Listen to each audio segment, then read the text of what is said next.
Before engineering the architecture of fascism, Benito Mussolini operated as a radical socialist. He orchestrated strikes. He mobilized the working class against entering the First World War. The methodology of his regime started with a pocket knife. A Silesian Catholic boarding school provided the initial test ground. Stone corridors, rigid schedules, mandatory silence.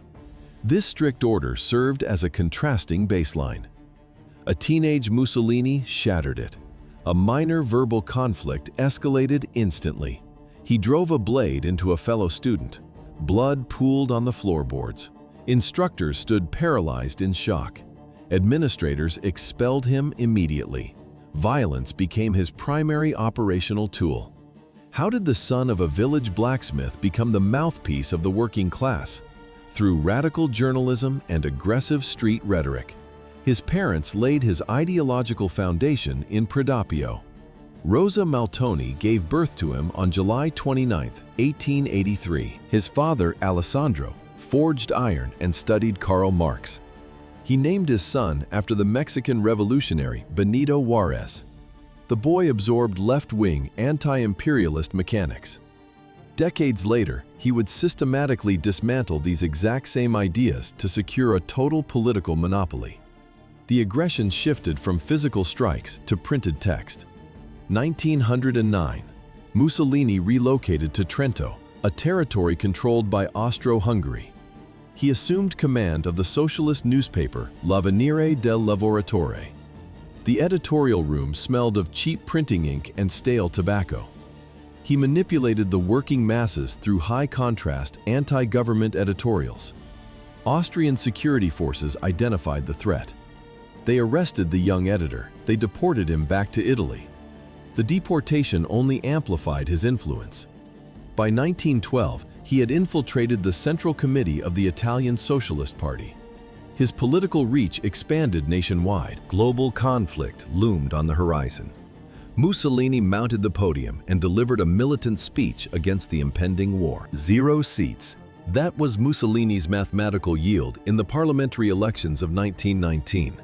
The data strictly closed the legal, political path. The street brawls of his youth required an operational upgrade. They scaled into industrial-grade brutality amid post-war economic collapse. How did a movement with zero electoral support paralyze an entire country? Through the absolute monopolization of violence and the terror of assault squads. Mussolini founded the Fasci Italiani di Combattimento. His loyalists adopted a strict dress code. The Blackshirts functioned as a militarized uniform for the physical elimination of political targets. World War I ended in 1918. The conflict completely drained the national treasury. Inflation destroyed civilian savings. 2 million demobilized veterans returned to a paralyzed industrial sector. Strikes halted the factories. Mussolini calculated the shifting social variables. He weaponized the profound despair of the masses. He then isolated the primary fear of the middle class and property owners. They dreaded a communist uprising. Fear worked.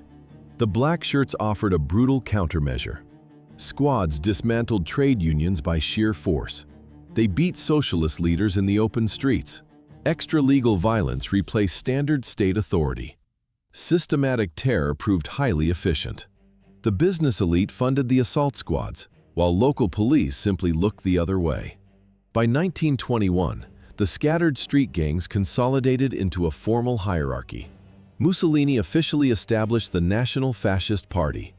Violence became a legitimate political doctrine. The state apparatus crumbled under the pressure of constant tactical strikes. The weak government completely lost administrative control over its own municipalities. Total political crisis consumed Italy in 1922. To decode the architecture of ultra-right terror, we must analyze its founder. The timeline rolls back to 1914. This coordinate marks his total ideological reversal. Mussolini initially maintained the standard pacifist protocol, but industrial warfare offered a rapid mechanism for geopolitical expansion. Pacifism generated zero political leverage. He calculated the exact metrics of power. He discarded his former allies. The Italian Socialist Party finalized his expulsion in 1914. He immediately constructed a new propaganda apparatus. Fresh pages of his newspaper, Il Popolo d'Italia, entered distribution. The printed columns explicitly replaced workers' rights with directives for aggressive militarism. This ideological defection functioned as a pragmatic investment. In 1915, state policy shifted. Italy entered the war on the side of Britain and France. Mussolini deployed directly to the forward trenches. Frontline service guaranteed future political capital. His combat operations terminated without warning. A deafening mortar detonation shattered the trench silence in 1917. Metal fragments caused severe tissue trauma, necessitating an immediate and permanent medical evacuation from the active combat zone. The global conflict ceased. The military demobilized him in 1918. The militaristic doctrine of 1914 and the street terror of 1919 finally merged. The climax hit on the 28th of October 1922. A paramilitary faction challenged the state apparatus directly. Blackshirts advanced on the capital. The heavy thud of marching boots vibrated across the roads to Rome. Inside the Quirinal Palace, King Victor Emmanuel III received the fascist ultimatum. He held the legal authority to deploy the military. The Rome garrison alone stationed 28,000 heavily armed troops. The fascist squads lacked artillery and logistics. Why didn't the regular army stop this march? The monarch feared civil war more than dictatorship. A martial law decree waited on his desk. A single royal signature would authorize a lethal military response. The army command guaranteed they could crush the putsch in hours. But institutional paralysis froze the crown. The king stared at the paper. He hesitated. He refused to sign. The monarch folded to a purely psychological bluff. On the 29th of October 1922, the king appointed Mussolini as prime minister. The crown surrendered the state. The new leader immediately initiated a structural dismantle of democratic institutions. By 1925, the state apparatus underwent a total transformation. The regime eradicated all political opposition. A centralized police state replaced the parliament. The prime minister consolidated absolute executive power. He officially adopted the title Il Duce. The totalitarian system required a visual showcase to project dominance. The state directed massive capital into public works. Engineering units executed the draining of the Pontine swamps. Contractors paved thousands of kilometers of new highways. The state media aggressively promoted these engineering achievements. But the financial data contradicted the visual facade. The expensive infrastructure projects actively depleted the national treasury. Real industrial output remained stagnant beneath the layer of government propaganda. By July 25, 1943, the institutional fragility of the regime reached its absolute limit. The infrastructure failed to support the imperial ambitions. His own associates arrested the dictator. Mussolini exited the royal palace. He realized the sudden loss of power. Armed guards immediately surrounded him. They forced him into the back of a waiting ambulance. The medical transport provided operational stealth. His final holding cell would be the Hotel Campo Imperatore in the Abruzzo region. It sat isolated high in the Gran Sasso Mountains. The extreme elevation eliminated all contact with the outside world. How did a system built over 2 decades collapse in a single night? Because the successful Allied landing in Sicily stripped Rome of its room to maneuver. On July 9, 1943, Allied forces breached the Italian coastline. The front line rapidly advanced toward the capital. The fascist elites analyzed the imminent military threat. They chose institutional survival. High-ranking officials decided to sacrifice the dictator to secure their own positions. Top officials initiated the internal purge. On July 24, 1943, the Grand Council convened a secret night session. Armed men secured the chamber. The dull thud of a wooden gavel finalized the tally. 19 votes to 7. The council formally revoked his leadership. The next morning, King Victor Emmanuel III delivered the final verdict. the monarch stripped Mussolini of all authority. Marshal Pietro Badoglio assumed command of the state apparatus. Military police swiftly erased the former leader from the public eye. The new government compressed his prison transfers into a few rapid tactical relocations.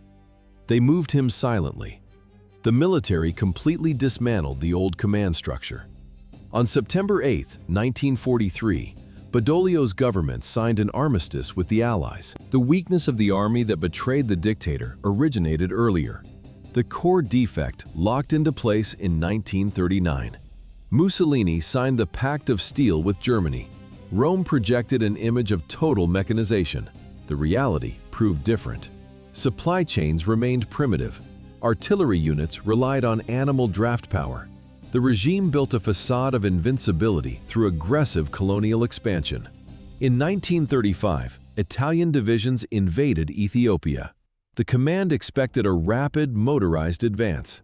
Instead, frontline offensives stalled. Italian infantry lacked basic tactical training. To compensate for this operational incompetence, generals authorized chemical warfare. Aviation dispersed sulfur mustard aerosols over unprotected villages. The gas burned the lungs of Ethiopian militiamen armed with antique rifles. It served as a weapon of sheer intimidation. Toxins masked the structural failures of the ground troops. The illusion held. On June 10, 1940, Italy declared war on Britain and France. The dictator counted on a rapid European surrender. He required cheap territorial gains. Instead, industrial backwardness triggered an operational collapse. Logistics failed. The military machine suffered catastrophic defeats in Greece. The campaign in North Africa disintegrated. Tank battalions operated obsolete vehicles with riveted armor. Infantry marched without motorized transport. The imperial decorations shattered under the weight of real combat. Propaganda could no longer hide the casualty rates. By mid-1943, exhausted citizens rioted in the industrial centers and completely stripped the dictator of his domestic control. The state capitulated. Domestic control ceased. But on September 12, 1943, Adolf Hitler initiated a high-risk extraction protocol. The target? His former ally. Why did Hitler authorize this rescue mission? Berlin required a nominal figurehead to legitimize the military occupation of northern Italy. Operation Oak commenced. Transport gliders descended onto the Gran Sasso mountain plateau. Landing was silent. German paratroopers secured the perimeter and breached the facility in seconds. The dense shadows of armed operatives loomed over the bewildered dictator. He was no longer a partner. He was a captive asset. Hitler designated him head of the Italian Social Republic, the Republic of Salo. The title was an operational illusion. The administration possessed zero legal weight. Without Wehrmacht logistics, German financial subsidies, and military security battalions, this regime would not have functioned for a single week. The architect of an empire degraded to a regional administrator. Political subjectivity evaporated. By late April 1945, the territorial grid collapsed. The partisan resistance systematically severed communication lines across the northern sectors. Checkpoints fell. The reality of this absolute failure was evident from the very beginning. Back at the Mountain Hotel, the Italian garrison had surrendered the perimeter without firing a single shot. Total structural demoralization. The German strike team saw the truth instantly. The former ally had no defenders left. The dictator initiated his final evacuation on April 25, 1945. The military structure of the Salo Republic ceased to exist.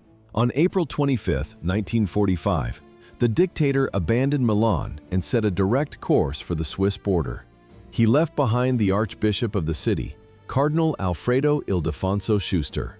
Negotiations with the National Liberation Committee yielded zero results. The former emperor had no leverage left. What was the Duce hoping for in his final hours?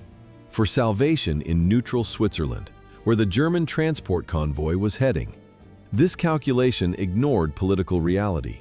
The Swiss government had already sealed the national borders to all high-ranking Axis officials. A neutral state would never grant political asylum to a war criminal of this magnitude. His entire inner circle evaporated overnight. Only Clara Petacci refused to step away.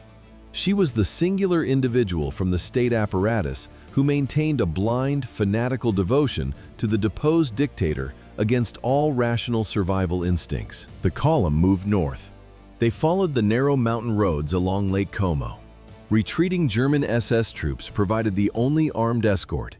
Here, the dictator finalized his own physical and moral erasure. The founder of the fascist empire climbed into the wooden bed of a transport truck. He discarded his supreme commander insignia.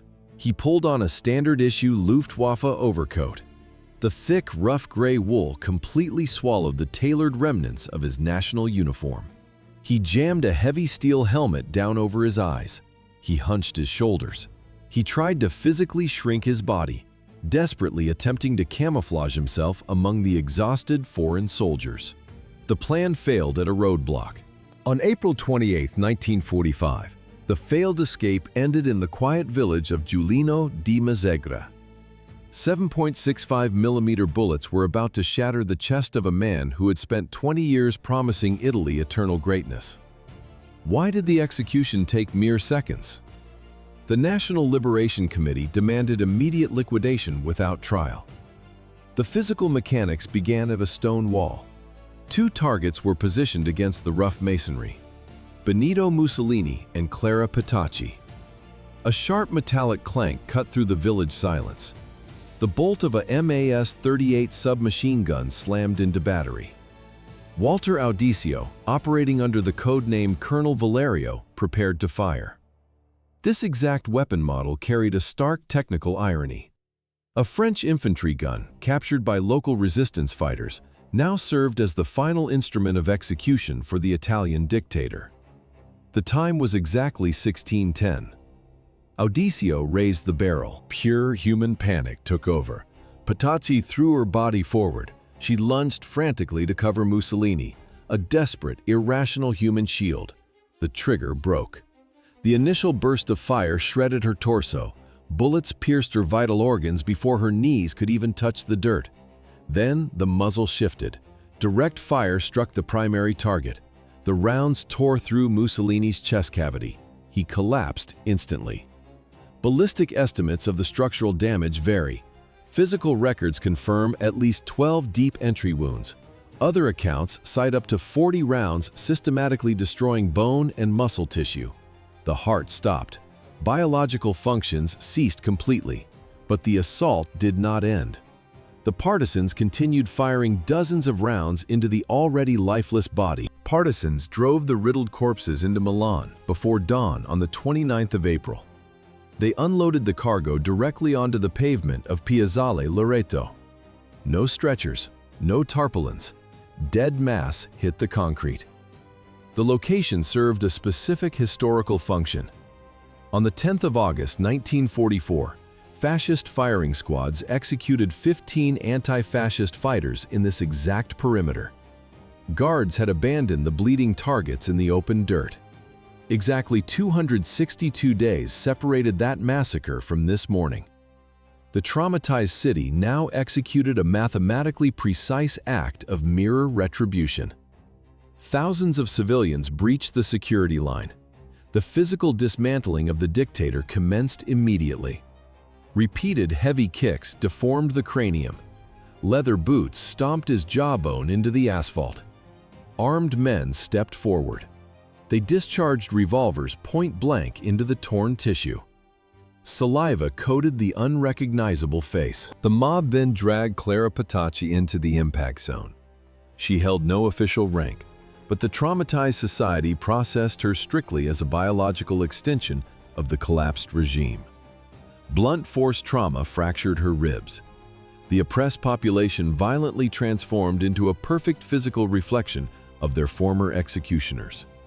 But the mob wanted more. To stop the mob from obliterating the remains on the pavement, partisans secured an unfinished gas station at the edge of the square. They required a suspension mechanism. They sourced steel meat hooks. Men tightened thick hemp ropes around the ankles of Mussolini and Petacci. The hoisting sequence began. Partisans pulled the dead weight upward. They secured the ropes onto the meat hooks. The steel points scraped against the metal beam of the gas station. A sharp metallic screech cut through the noise of the crowd. Gravity inverted the corpses. Winston Churchill orchestrated the military campaign against Italy. From London, the Prime Minister classified this public mutilation as repulsive. The gap was absolute. Cabinet geopolitics calculated strategic victories. A traumatized population executed mechanical revenge. Hours later, authorities intervened. Officials locked Mussolini inside a cheap wooden box. Gravediggers buried him in an unmarked plot at the Musocco cemetery. Why did the government hide the corpse for 11 years? The fear of creating a neo-fascist shrine proved stronger than the law. In 1946, a radical squad breached the cemetery. They stole the body. They transported the remains across Italy to stage a fascist ritual. Police units eventually intercepted the cargo. The state confiscated the corpse. For 11 consecutive years, the Italian government hid the remains inside a Capuchin monastery. The democratic state suffered a structural neurosis. Politicians simply did not know how to dispose of the physical dictator. In 1957, the cabinet finally yielded to family requests. Transport vehicles moved the remains to Prodapio. Today, Mussolini occupies a large stone crypt in his hometown, drawing thousands of neo-fascist visitors and tourists every year. The mutilated corpse suspended at the Milan gas station lost its absolute authority 24 hours before the execution. April 27, 1945. The village of Dongo, near Lake Como. Partisan Urbano Lazzaro inspected the cargo bed of a stopped transport truck. He isolated a visual anomaly among the retreating soldiers. A short, stocky man sat completely motionless. A heavy, oversized German infantry greatcoat wrapped the fugitive. The thick wool swallowed his shrinking frame. His skin exhibited extreme pallor.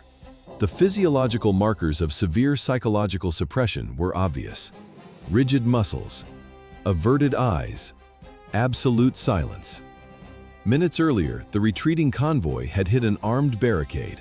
The 57th Garibaldi Brigade controlled the road.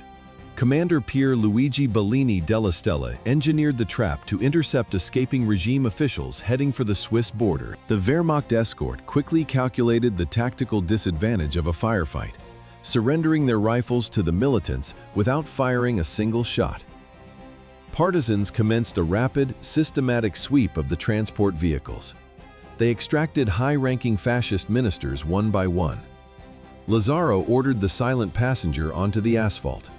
The fugitive complied. Partisans pulled the deep Wehrmacht helmet from his head. They stripped away the heavy coat. The visual identification was immediate and absolute. Benito Mussolini stood exposed. He lacked the aggressive posture of his propaganda reels. The former dictator was just a terrified, exhausted old man severed from his security apparatus. He made exactly 0 attempts at physical resistance.